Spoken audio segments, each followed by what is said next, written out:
Welcome to Araka Media. Today is February 7th, 2021. And then we have discussions today on ongoing crisis in Korean state, Burma. There, the atrocities, war crimes, and human rights violations committed by the Burmese military. And then we have invited to the Araka Media Mr.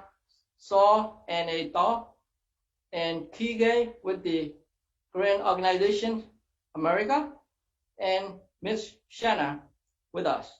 Welcome to Saw and Thaw and Miss Kige and Miss Shana to Arca Media. We thank you very much for giving us the opportunity to talk about these crises in Korean state. Yes, thank you for having us. Yes, okay. Thank you. And, so we knew that you all have the Korean in United States had the protest in front of the Burmese military attaché in Washington, D.C. yesterday on February the 6th. And we'd like to talk about that a little bit. And then if Mr. Saw and Thaw can explain us about the current situation in Korean states and what's going on. Okay, thank you, Thein, for having me here at our Medium. First, I'd like to talk about the protest we held in front of Myanmar Attaché in Washington, D.C. on February the 6th, which was yesterday. Our original intent was to protest at the embassy because before there was a military coup, we were going to protest, held a rally, to condemn the Myanmar military for its incursion into Korean territory right now, which have caused armed conflict between the Damodar soldier and the Korean National Liberation Army soldiers. And as a result, over 4,000 civilians became displaced.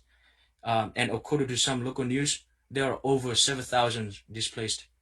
And currently the Burmese, the Damodar is reinforcing in these areas, and it's militarizing around around Korean territory, around Korean villages. So it's a concern, and the international community, while the coup is overtaking the news, there's actual lives are at risk in ethnic areas. And I'm sure that is happening in Rakhine State, and I'm sure that is happening in Kachin states. When there is a dictator, when it is a rule, you know what happened? The first thing is that they charge and they march to ethnic territories to do what? That we all know. So that is the purpose, the intent of the rally. However, after the military coup of February the 1st, we decided our location. We went to the attaché, in front of the attaché, and that is where we made our protest. That seems appropriate that you all chose the military attaché now that military completely took over the power in Burma, Myanmar, right? So what were the demands that you all have? If Ms. Kige can explain us that Yes. you all made.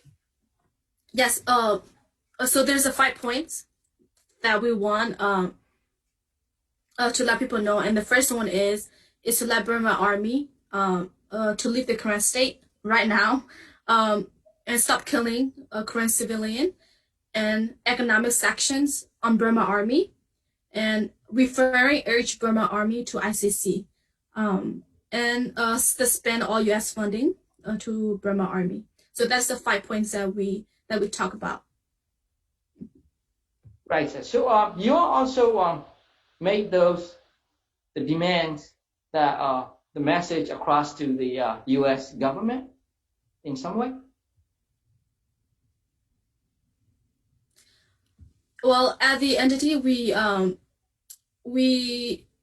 it's more like using a voice and chanting, saying that hey, this is very important and we need it to happen, and then actions need to be taken for what we wanted other people to know about the 5 points. And then right now, Jocelyn and Ithak can talk a little bit more about what else have we been doing other than showing up and then do the rally. And then that's regarding writing to our senators and also writing to our state representative about the issue that is going on. And then any of you can add more onto it if you wanted to. Yes, sir. Go ahead if you want to. Any of you can add into it. Yeah, and then we want the whole world, to know about it more, because our current people is like more like a one of the ethnic group in Burma, so not everybody knows about it. So we want the whole world to know about our current situations, and it's the and then also the ongoing situations that it has been going on for over 70 years, the suffering, then the oppression under the brutal Burma regime. So that's why we went there on February the 6th. So yes, thank you, Shanna. And so, any thought? How about the Korean people atrocity? These things happening, right? In fact, the Burmese army, the Myanmar Tamil, and the Korean the National Union, the KNU had a the peace accord. They call it NCA sign, so that some form of a peace process is going in Korean state with KNU and the Tamil. So it's still going on these type of things, right? Okay, yes. To answer your first question, the relationship between the Korean and the Tamil, right? Ever since Burma became independent, they waged a war between the Korean, and it has been one of the most brutal repression of ethnic minority. Ever since independent, it has been going since until today. I guess sometimes people are numbed, like especially international media, corporate media, are numb to this issue because it's been going on for so long that they forgot about it. If that makes sense. Yeah. And so, yeah, I mean, it's one of the most repressive, relationship between government and ethnic minority in a country, in modern day history. And it's the history between the military, the Damodar, and ethnic indigenous Korean is like the Native American back in the 1800s, where the United States, after it gained its independence, it went on rampage killing Native Americans. So the story is it's that story, right? It's no different. So that is the different the relationship between the Damodar and the Korean currently, and the relationship with the also not only the Korean, but the thing is that every ethnic minority in Burma experienced this under the brutal military dictators. And Burma military, when they signed this nationwide ceasefire agreement with the KNU, we know from the very beginning it was not genuine. And not only it was ingenuine, but it was doomed at the beginning. But international community are complicit to this issue that we are seeing right now too. Why? Because they channel millions and millions and millions of dollars into this fake joint peace fund, which essentially central plan rather than like grassroots plans, and for other ethnic groups. So, yeah.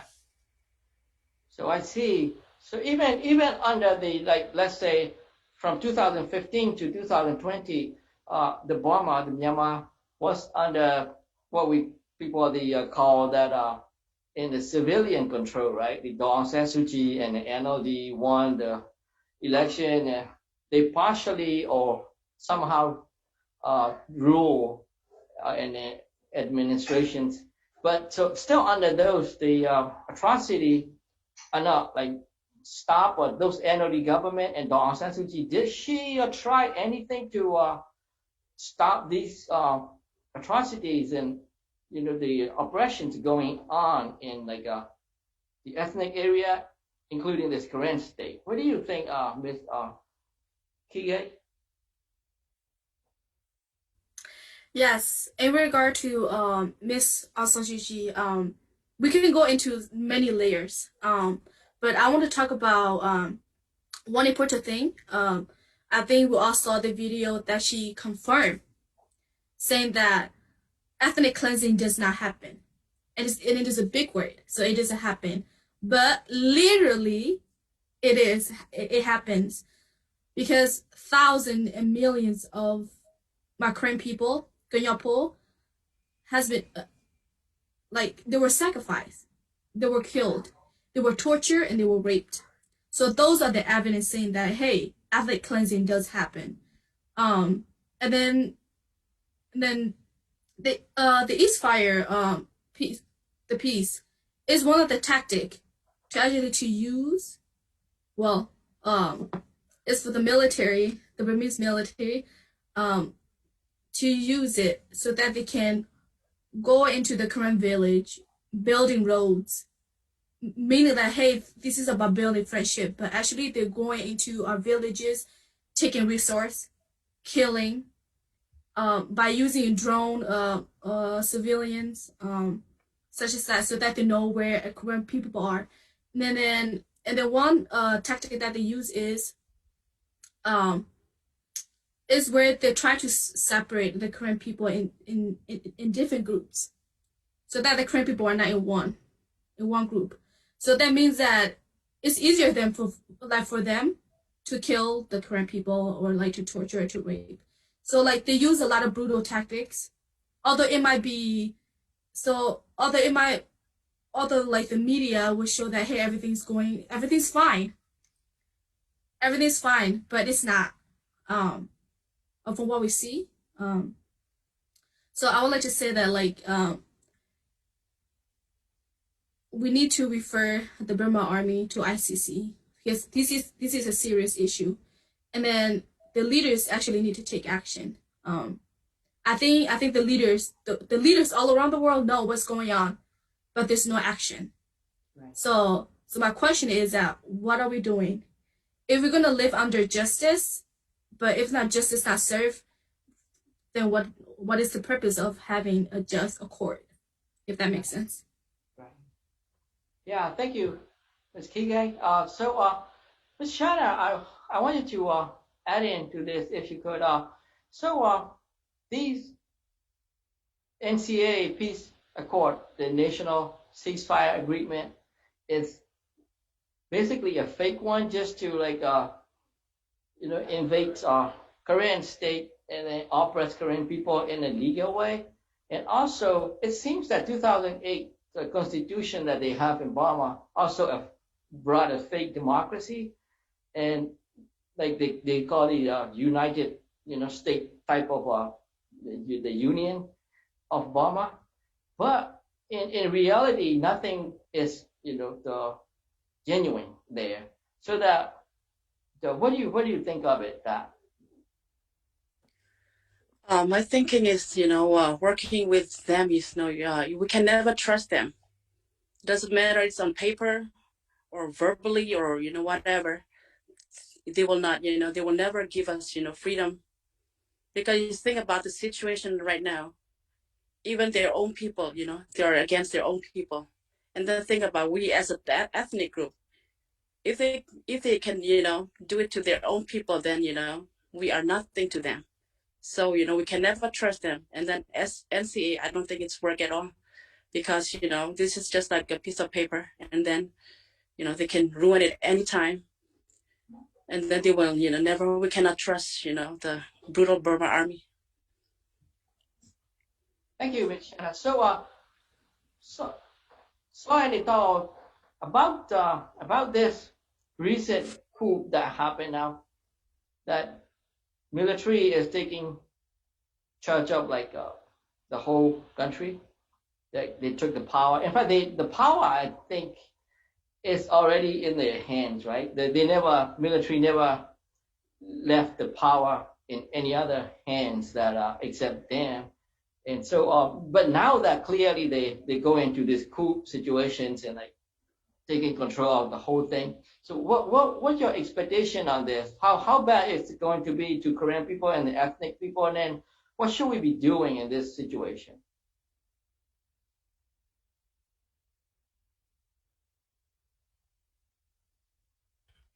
Okay, so the question was about my expectation of the military coup. What are we expecting in the coming days, right? Um, I mean, in my opinion, not only in my opinion, but historically, when there's a military coup and their internet shut down or they cut down access to the international world, what they do first is they are marching into ethnic territories and they unleashed this brutal campaign against ethnic armed organization. And when they do, they have this policy for the four cuts, and each of you can go and study more about the four cuts. If I talk about it, we'll go on and on. But they unleash this policy called four cuts, and they do whatever necessary to kill as much as possible. And that is a way of the inserted dominance, power, and this imperialistic mentality on ethnic people within Burma, right? So to study how is democracy fading, how is power is who at the hand in the past. Rohingya minority, Rohingya went on to the international community, urge and plead the international community. Look, there's a genocide going here in front of your eyes. And what did the international community do? Maybe let's talk about what is genocide, what is not genocide. While they talk, there are lives being killed, being taken away every day. Right. And local individuals in Cox's Bazar camp, refugee camp, can testify. Right. And so, what am I expecting? What not only am I expecting, but it's actually happening right now, is that they are reinforced this camp and places where ethnic minority live, and they are bombing, shelling. If you haven't seen the photos, there's actually Korean children are taking a class lesson inside a bunker, shelling bunker, and there are some are hiding inside bunker, and over 7,000 with local news reported that there are displaced people. And right now, there's no humanitarian aid. There's no certainly medical supplies there, and there's actually a humanitarian crisis within current state. So it is happening right now. While there is a military coup, while there's civilians protesting in urban area, in the rural area, if places where ethnic lives, that is where the ugliest are happening. Yeah, we been like witnessing all of those, and especially in Arkansas State, do that a lot of oppressions and killings going on like very recently. So, Miss Kike, what do you want to say to the international community, United States and UN and all the EU people, that they've been like kind of doing something, but really not affecting and like helping us so far, right? So, what do you want to be like adding to them, like your thoughts on them, like what should they do now? Well, first, I want to say that if you call yourself a leader, if you call yourself an activist, if you call yourself a human being, then please show it and act on it.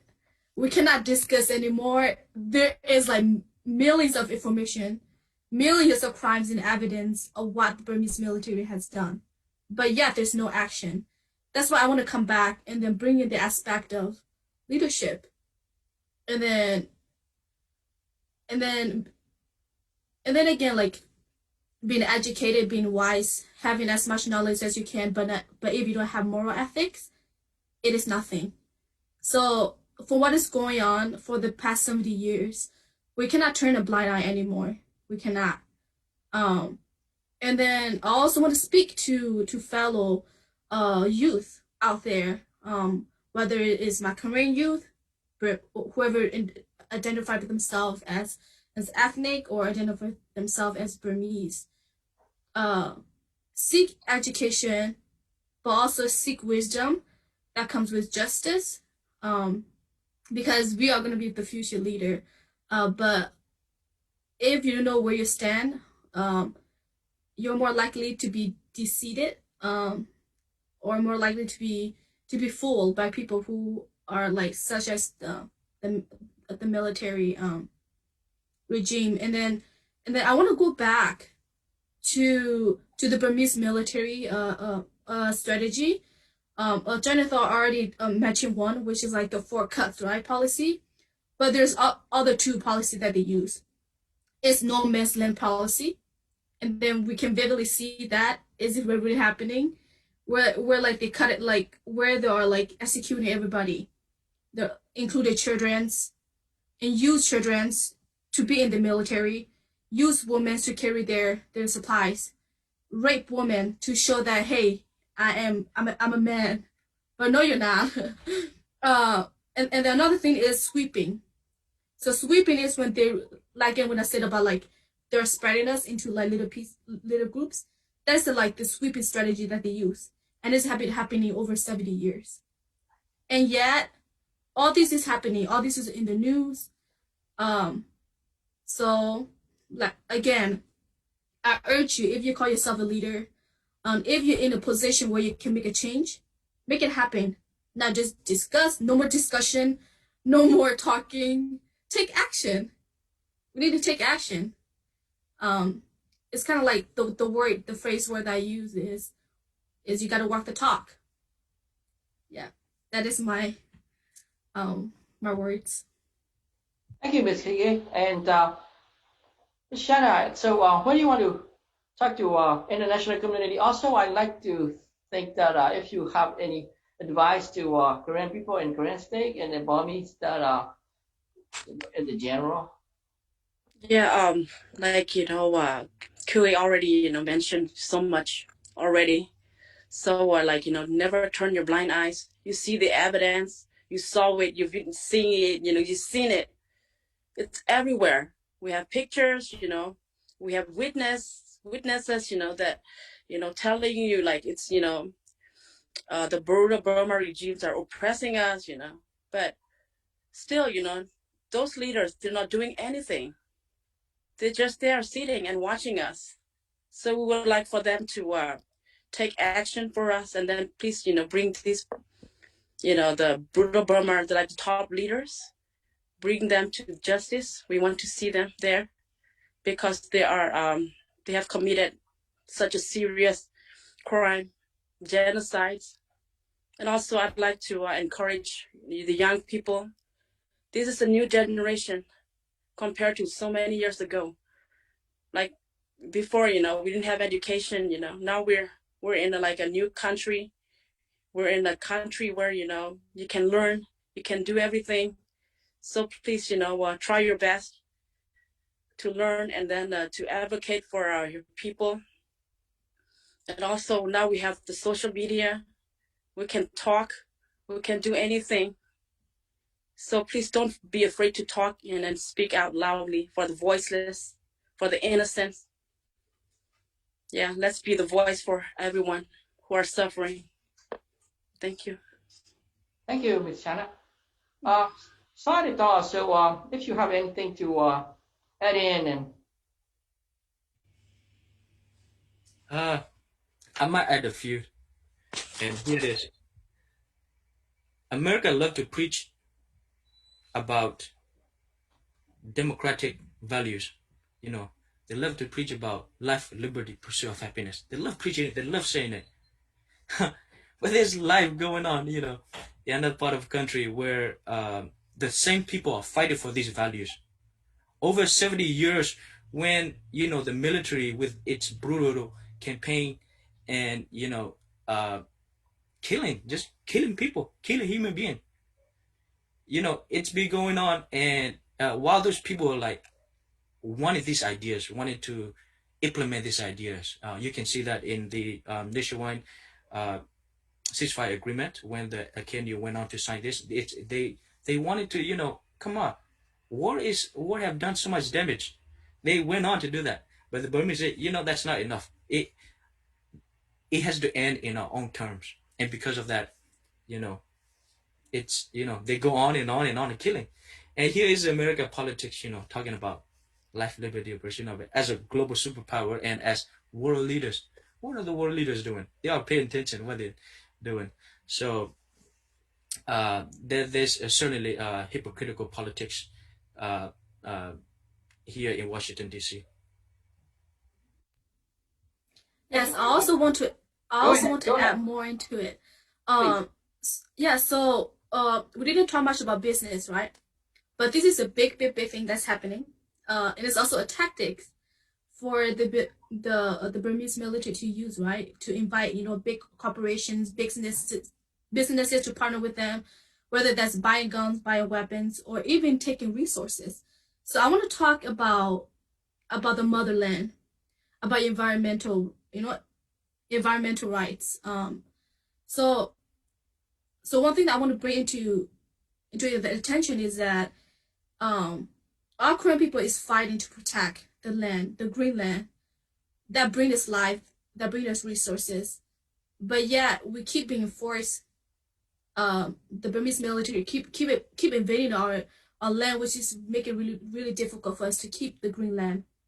Meaning like about environmental issues, and that's very big issues. And then the Burmese military is trying their best to eat out all of that resources without even thinking about people who live in it, or even thinking about the Mother Earth and the environment. So yeah, so that's very important too. And also businesses. I'm not a businesswoman, I'm not a businessman, but I want to say that if you want your business to grow, then you need to have first moral. You need to have a moral ethics. If you don't have moral ethics, because that business is going to be a dirty business, and then you don't want to be known as a dirty business. But yeah, it's kind of like if we want like economics to grow in Burma, we need to work together, right? We need to use our resource in a rightful way, so that the economic can grow, so that the people can benefit from it. But if the military are only uses for their own gains and for buying from more weapons, then I think in 20 years or even 5 years, I think there will be no such thing as Burma or Greenland or Kotule. So that's what I want to say. Thank you very much, Ms. Kie, and then Soy and Ms. Shanna. Yes, thank you very much for talking about these ongoing atrocities and oppressions in Karen state and for Karen people committed by Burmese and the Myanmar military for so long that the action needs to be taken right away. And then I felt that the message should be heard by all these people that are the politicians and the big people, that the leaders of the world that need to take the action. So thank you very much for talking with the Arakat media, and then we'll see you next time. And then thank you all. Yeah, thank you so much, and we hope to partner with you in the future if we have the chance. Sure. Yeah, W. W. Now God bless.